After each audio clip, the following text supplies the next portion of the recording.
औज़ुबिल्लाहिमिनश्शैतानिर्रजीम बिस्मिल्लाहिर्रहमानिर्रहीम रब्बिश्रह ली सदरी व यस्सिर ली अमरी वहलुल उक़दतम मिन लिसानी यफ़क़हू क़ौली।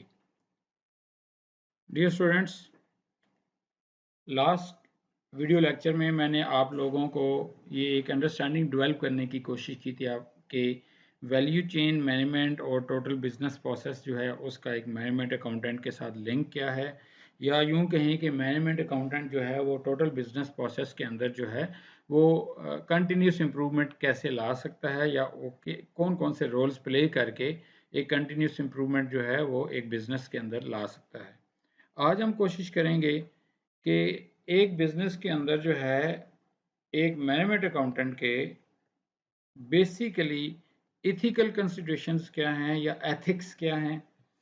मैनेजमेंट अकाउंटिंग की फील्ड में भी कुछ एथिकल कंसिडरेशंस होती हैं, कुछ कवानीन हैं, कुछ असूल हैं, उनकी बेसिस के ऊपर एथिक्स जो है वो उनको मद्देनज़र रखा जाता है, उनको हम डिस्कस करेंगे। फिर इसके बाद जो नेक्स्ट हमारा टॉपिक होगा आज का, that will be corporate governance, कि कॉर्पोरेट गवर्नेंस क्या है, और फिर corporate social responsibility CSR। Move करते हैं जी एथिक्स के हवाले से। एथिक्स या इखलाकियात जो है ये हमारे मज़हब का हिस्सा तो है ही है, लेकिन सम टाइम जो है इनको ये इतना मतलब ज़रूरी हो जाते हैं कि इनको ब्लैक एंड वाइट में हम अपने रेलेवेंट जो प्रोफेशन होता है, प्रोफेशनल एथिक्स के अंदर भी जो है वो लेके आ जाते हैं। तो मैनेजमेंट अकाउंटेंट या मैनेजमेंट अकाउंटिंग की फील्ड में अगर पाकिस्तान की बात करें तो पाकिस्तान में institute of cost and management accountants मौजूद है, तो ICMAP institute of cost and management accountants of Pakistan, और उन्होंने अपने तमाम जो मेंबर्स हैं उसके लिए एक कोड ऑफ एथिक्स जो है वो डिसाइड या डिज़ाइन किया हुआ है और उसको पब्लिश भी किया हुआ है। कोड ऑफ एथिक्स क्या है, बेसिकली ये कवर करते हैं कि एक मैनेजमेंट अकाउंटेंट जो है उसकी प्रोफेशनल कॉम्पिटेंस क्या होनी चाहिए, वो कितना कॉम्पिटेंट हो। फॉर दैट पर्पस जो है अपनी उसकी कॉम्पिटेंस लेवल को मेंटेन रखने के लिए जो है ये डिफरेंट बॉडीज़ जो होती हैं ये कंटिन्यूस प्रोफेशनल डेवलपमेंट और कंटिन्यूस प्रोफेशनल एजुकेशन की एक्टिविटीज़ भी करवाती रहती हैं। देन एक और जो इम्पोर्टेंट फैक्टर है मैनेजमेंट अकाउंटेंट का, या एक और जो इथिकल रिक्वायरमेंट है, दैट इज़ बिजनेस कॉन्फिडेंशियलिटी। बहुत इंपॉर्टेंट होता है एक मैनेजमेंट अकाउंटेंट के लिए। देखिए, मैंने आपको जब शुरू में मैनेजमेंट अकाउंटिंग के बारे में बताया कि जी उसकी इंटरनल रिपोर्ट्स तैयार करता है, तो जब इंटरनल रिपोर्ट्स तैयार होती हैं तो मैं यूं कहूँगा कि इतनी इंफॉर्मेशन या इतनी इंटरनल इंफॉर्मेशन जो है एक फाइनेंशियल अकाउंटेंट के पास नहीं होती जितनी एक मैनेजमेंट अकाउंटेंट के पास जो है वो होती है। अब इस इंफॉर्मेशन को या बिजनेस सीक्रेट्स को कॉन्फिडेंशियल वे में मैनेज करना और इनको अपने सीने में दफन रखना जो है ये बड़ा इंपॉर्टेंट होता है, क्योंकि बिजनेस सीक्रेट्स ही बेसिकली जो है वो बिजनेस सक्सेस होती हैं।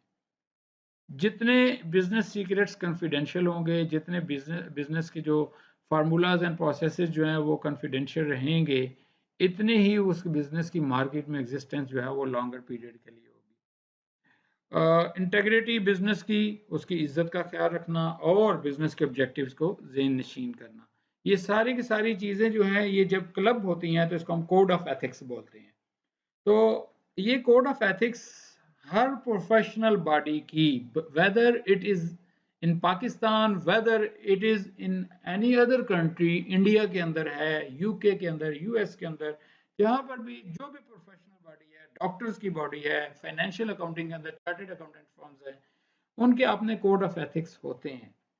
और अगर हम इसको सिंपल वे में कहें कि ये कोड ऑफ एथिक्स क्या है, तो it is basically codes governing the competence, confidentiality and integrity as well as objectivity of the organization, and which are required to be observed by the professional person who is having the designation of management accounting or that specific field। जो भी उसका profession है उस field के अंदर जो भी उसको डेजिग्नेशन है। देखें, अगर मैं ICMAP के मेंबर्स की बात करूं तो ICMAP का मेंबर्स जो है वो अपने आप को ACMA के डेजिग्नेशन यूज करता है। वो डेजिग्नेशन जो है वो उसको, या ये टाइटल जो है ये इसको ICMAP देता है। अगर वो अपने कोड ऑफ एथिक्स को ऑब्जर्व नहीं करेगा तो फिर क्या होगा, फिर इसके ऊपर जो है पेनल्टीज पड़ती हैं, इसको इसकी वायलेशन के ऊपर जो है वो उसकी जॉब भी जाती है, उसकी ये जो टाइटल उसे मिला हुआ है ACMA या FCMA का, ये भी वापस लिया जा सकता है, और लीगल प्रोसीडिंग्स भी उसको जो है वो फेस करनी पड़ सकती हैं। कोड ऑफ एथिक्स कोई इतनी मुश्किल चीज़ नहीं है, ऑब्जर्व करनी है आपने। ये आपकी नॉर्मल लाइफ में भी वैसे इंसान को एथिकल कंसिडरेशंस का ख्याल रखना चाहिए। जहाँ पे जिस जिस ऑर्गेनाइजेशन का एक इंसान जो है वो नमक खाता है, तो उसकी कॉन्फिडेंशियलिटी का, उसकी कॉम्पिटेंस, उसको वो उतना, पहली तो चीज़ ये है कि आप के अंदर इतना कॉम्पिटेंस लेवल होना चाहिए कि आप जो है वो प्रॉपर इंफॉर्मेशन प्रोवाइड कर सकें। फिर अगर आप कॉम्पिटेंट एनफ हैं, आपके पास इंफॉर्मेशन है और आप इंफॉर्मेशन जनरेट कर सकते हैं, तो फिर उन इंफॉर्मेशन को जो है वो सीक्रेट रखना भी आपकी जिम्मेदारी में शामिल है। फिर डेफिनेटली इंटेग्रिटी और ऑब्जेक्टिविटी की बात आ जाती है। आई होप कि ये कॉन्सेप्ट आपको क्लियर है कि कोड ऑफ एथिक्स क्या होते हैं, और मैनेजमेंट अकाउंटिंग प्रोफेशन में भी अकॉर्डिंगली आपको जो है ये ऑब्जर्व करने पड़ते हैं। अगर नहीं ऑब्जर्व करते तो फिर क्या होगा, देन आपको जो टाइटल मिला होता है, उसकी मेंबरशिप होती है बेसिकली ICMAP की तरफ से, वो भी ख़त्म हो जाएगी आपकी। अगर मेंबरशिप जो है वहाँ पे ख़त्म हो जाती है, तो फिर अल्टीमेटली आपकी जॉब भी जा सकती है, जो आप काम कर रहे हैं, जो रोल प्ले कर रहे हैं, और फिर लीगल प्रोसीडिंग्स भी फेस करनी पड़ सकती हैं, और इसके अलावा बाकी भी आपकी लाइफ में कॉम्प्लिकेशंस आ सकती हैं। तो you have to observe the code of ethics of the your relevant profession. और यहाँ पे हम मैनेजमेंट अकाउंटिंग की बात कर रहे हैं, तो मैनेजमेंट अकाउंटिंग की बीइंग मैनेजमेंट अकाउंटेंट, जो आपके प्रोफेशनल एथिक्स हैं या इथिकल कंसिडरेशंस हैं, उनको आप ऑब्जर्व करेंगे।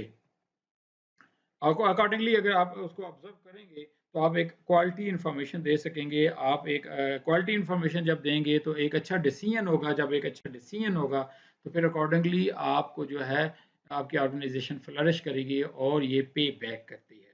कॉर्पोरेट गवर्नेंस की बात करें, देखें एथिकल कंसिडरेशन जो थी ना, ये इंडिविजुअल लेवल पे थी, लेकिन अगर इसी एथिक्स की बात करें, मतलब जो है वो कॉर्पोरेट लेवल पे, एक ऑर्गेनाइजेशन के लेवल पे, तो वक्त के साथ साथ अब जो डिसीजन मेकिंग प्रोसेस है ना, जो कंपनीज का, उनके ऊपर भी एक स्पॉटलाइट लगा दी है रेगुलेटरी बॉडीज ने। पाकिस्तान के अंदर ऑर्गेनाइजेशन या कंपनीज की रेगुलेटरी बॉडी क्या है?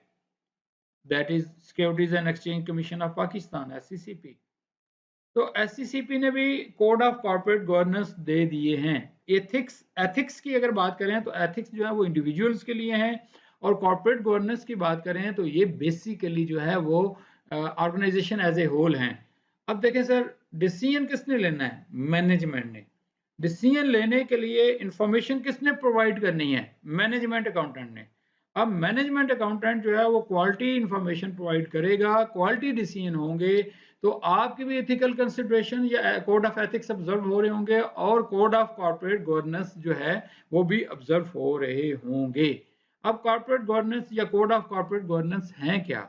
ये बेसिकली वही चीज़ है, मैंने आपको पहले तो इसकी बेसिक अंडरस्टैंडिंग डेवलप कर दी, लेकिन अगर इसको थोड़ा सा समझने की कोशिश करें, तो it is a system of rules, practices and processes by which companies are governed. कि ये कानून है, इस कानून के तहत, इन रूल्स के तहत जो है कंपनीज ने गवर्न होना है। कंपनीज ऑर्डिनेंस 1984 होगा। इसके बाद जो आपके सोशल रिस्पॉन्सिबिलिटीज़, खैर वो CSR में भी आ जाएंगी, और इसके अलावा डिफरेंट जो है वो आपकी किसी को धोखा नहीं देना, किसी को चीट नहीं करना, और एज एन ऑर्गेनाइजेशन आपने कोई ऐसी पॉलिसी नहीं लेनी है कि जिससे पब्लिक इफेक्ट हो रही हो। तो ये सारे के सारे जो हैं ये कोड ऑफ कॉर्पोरेट गवर्नेंस के अंदर कवर होते हैं। और अगर इसको सम अप करें, तो ये बेसिकली जो भी पार्टिसिपेंट्स इन ऑर्गेनाइजेशन है, या यहाँ पे मैं ये कहूँगा जो ऑर्गेनाइजेशन के स्टेक होल्डर्स होते हैं, उनकी राइट्स एंड रिस्पॉन्सिबिलिटीज को जो है वो बेसिकली डिटरमिन करती है ये code of corporate governance. I hope it's clear. As far as Pakistan is concern, तो पाकिस्तान में SCCP ने, securities and exchange commission of Pakistan ने जो है कोड ऑफ कॉर्पोरेट गवर्नेंस 2002 में मार्च में जो है वो इशू कर दिए थे। और पर्पस वही था कि in order to strengthen the regulatory mechanism, और उसकी इन्फोर्समेंट जो है, यानी कि मुल्क के अंदर जो है ये जो कंपनीज हैं, ये कंपनीज कंट्रीब्यूट करें टुवर्ड्स द इकानमी, और लोगों की मतलब वेलफेयर, वेलफेयर तो नहीं वर्ड होना चाहिए बल्कि वेल बीइंग के लिए, और जनरल पब्लिक को जो है वो धोखा ना दे के जनरल पब्लिक के राइट्स एंड ओब्लिगेशंस जो है उनको राइट्स को जो है वो सलब ना करे, उनके हकूक़ की पामाली ना करे, और अकॉर्डिंगली जो है वो एक अच्छे, जिस तरह एक अच्छा सिटीजन होता है इसी तरह एक अच्छी कंपनी के तौर पे जो है वो चले। The code of corporate governance is basically the major step towards the corporate governance reforms in Pakistan.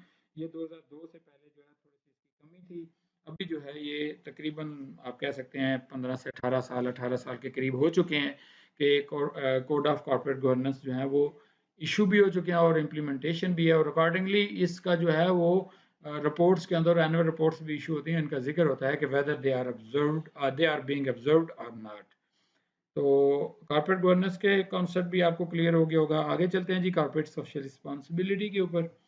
अगर हम United Nations industrial development organisations की बात करें तो यहाँ पर जो है वो यूनाइटेड नेशंस जो है वो ये कहती है कि कॉर्पोरेट सोशल रिस्पॉन्सिबिलिटी जो है that is a basically management concept whereby the companies are integrated socially and environmentally, मतलब जो है उसका their concerns in a business and operations and interaction with their stakeholders, कि हम यूं कहें कि एक ऑर्गेनाइजेशन है तो उसको सिर्फ ये नहीं कि भाई आप अपनी प्रोडक्शन प्रोसेस करते रहें, काम करते रहें, और आप इस चीज़ का ख्याल नहीं करें कि जी आपकी वजह से जो है वो सोसाइटी इफेक्ट हो रही हो।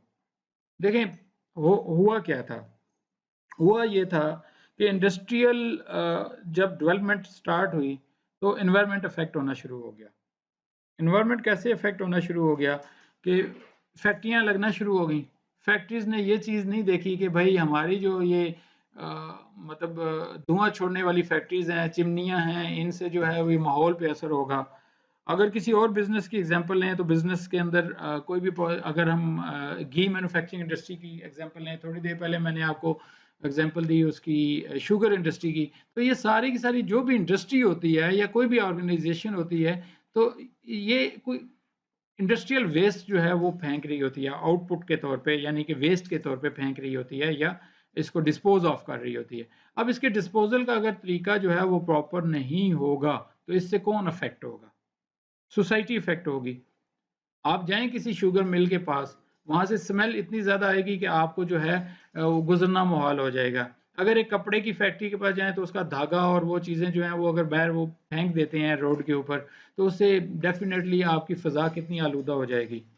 तो मल्टीपल रीजंस हैं, मल्टीपल रिस्पॉन्सिबिलिटी होती हैं, तो इसलिए एक जिम्मेदारी जो है वो बना दी गई ऑफ द कंपनीज या इंडस्ट्रीज कि भाई आपने जो है जहाँ पे आपने बिजनेस को चलाना है इसके साथ साथ जो है सोसाइटी का भी ख्याल रखना है।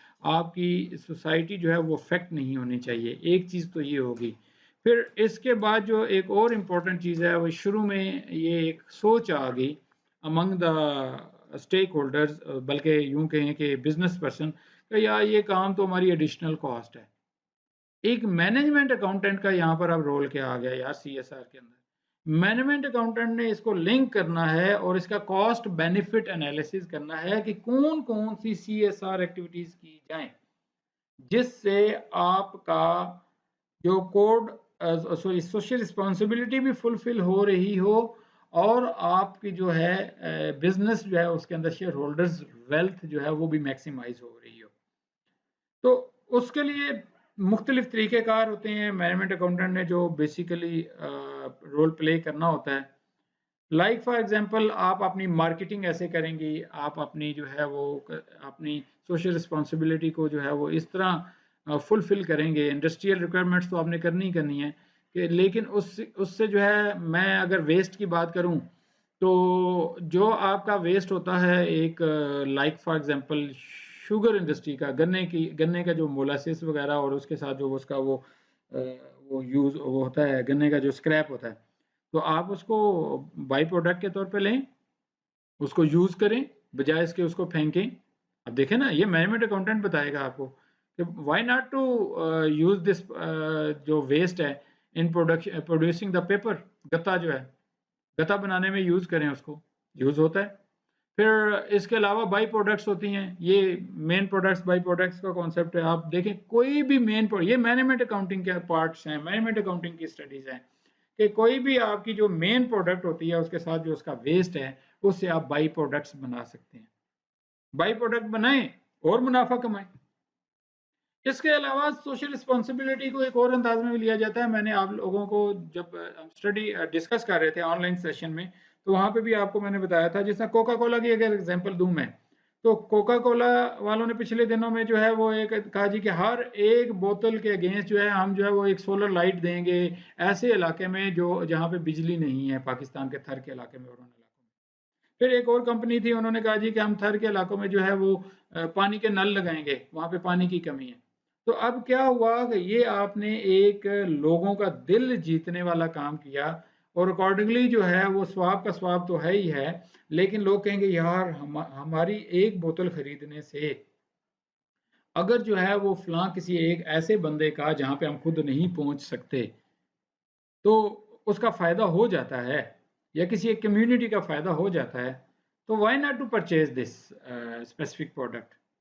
तो अब क्या हुआ कि आप सोशल रिस्पॉन्सिबिलिटी फुलफिल कर रहे हैं, कंट्रीब्यूट कर रहे हैं, कंपनी सोशल रिस्पॉन्सिबिलिटी को ले के बिजनेस जो है इनहेंस कर रही है, क्योंकि लोग कहेंगे कि यार इसकी इसकी प्रोडक्ट खरीदो, या ये बड़ा मतलब जो है वो वेलफेयर के कामों में जो है ये बड़ा कंट्रीब्यूट करता है, तो बरकत भी आ ही जाती है डेफिनेटली। तो यहाँ पर मैनेजमेंट अकाउंटेंट ने जो जिस चीज़ का ख्याल रखना है वहाँ पर कि भाई एक तो आपने अच्छा मशवरा देना ही देना है, लेकिन एट द सेम टाइम आप लोगों ने इस चीज़ का ख्याल करना है कि this social responsibility basically is associated with the cost. You have to link the cost with the benefits, कि आपकी ये कॉस्ट जो है ये आपको अल्टीमेट बेनिफिट कितना दे रही है, और डेफिनेटली इसके बाद जो है वो आप ये देखेंगे कि इस बेनिफिट से अल्टीमेटली शेयर होल्डर्स वर्थ या वेल्थ जो है वो कितनी इन्हेंस हो रही है, इंक्रीज हो रही है। तो आई होप कि it's be clear. At the same time हमने कॉर्पोरेट सोशल रिस्पॉन्सिबिलिटी या CSR की बात कर ली, हमने एथिकल कंसिडरेशन या कोड ऑफ एथिक्स की बात कर ली, हमने कॉर्पोरेट गवर्नेंस की बात कर ली। तो यहाँ पे सम अप करते हैं जी। थैंक यू वेरी मच, जज़ाकल्लाह खैर, अस्सलाम वालेकुम वरहमतुल्लाहि वबरकातुहू।